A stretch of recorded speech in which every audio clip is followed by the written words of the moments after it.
happens so often with learning challenges, or especially once you get a professional opinion from man on something, you can very easily default to that and excuse bad behavior. I remember the one time I'd been through quite a few medical tests, and I was extremely emotional and just almost traumatized actually by needles and doctors and exams and tests and everything else.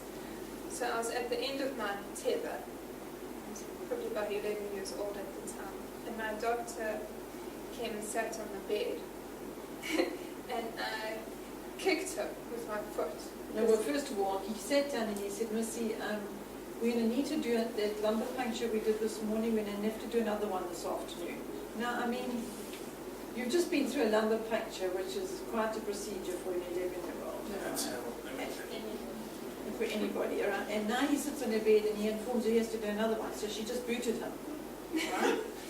Right off the bed. One heel into his side, and she booted him, proceeded to climb off the bed and get underneath the bed and hang onto the bedpost with her hands, and would not let go. She was like a vice grip on that bed. And the sisters are saying to me, oh shame, it's all a bit too much for her, let's just leave her, oh shame. And I say to her, Missy, you get out from under that bed right this moment. Because if you don't, you will be disobeying, and you know the consequence of disobedience. Well, now what can she do?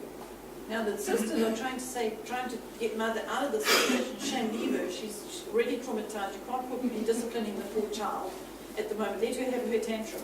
And they're calling a psychologist for her because she obviously needs severe counseling. Now, not respecting the child's space. And it's in denial. We refuse to accept the specialist diagnosis of what her condition is. So now we will say yes, and we'll accept that, and we'll bow down to your greater understanding, and we will subscribe and allow her to proceed in whatever rubbish. Right, Lord, how do you want us to proceed?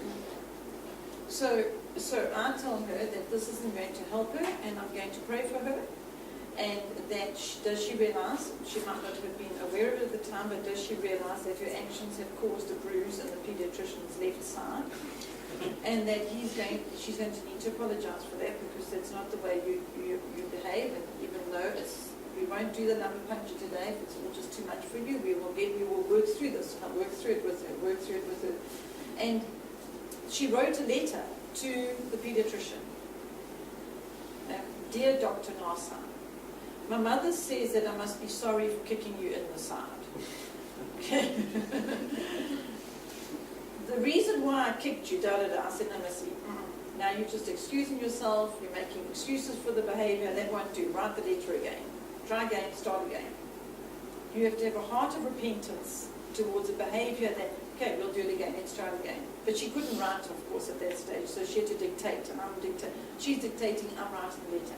This is just one little incident, and then anyway, finally the doctor got this letter, and he was absolutely amazed. First of all, he told me that I shouldn't have made her write a letter to him to say sorry, because it's understandable why she kicked him.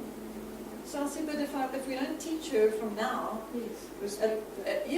then anyway, so he was so amazed at this letter of apology from this child that he pinned it up on his notice board in his pediatrician's room so that all the children could see. See what happens when you're nasty to your doctor.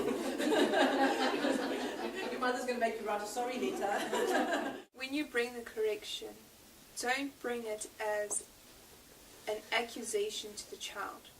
Attend to the problem, but as a problem, as a standalone thing. And you work together to solve the problem, not attacking the child with, why are you being so naughty, or why did you hit your brother, or you shouldn't do that, or you're so bad when you do that, and you've done this and you've done that, and look how you hurt your brother's feelings, now you must go and say sorry, and all of that. Like it's like an accusation, as Missy's saying. Rather attend to it as the problem and the bad character that's being displayed at that time. And the results And- that person's going to have to suffer with if they carry on making those choices. I as mean, well. I don't think you've ever said to me, why are you being so difficult? You've said, this is a difficult situation, or Now, how are we going to how overcome are we it? going to resolve this problem now? I mean, so I think that is a key to any sort of parenting, whether you've got special needs or not, that you address the problem and not the child. And then you work together to solve it as a team.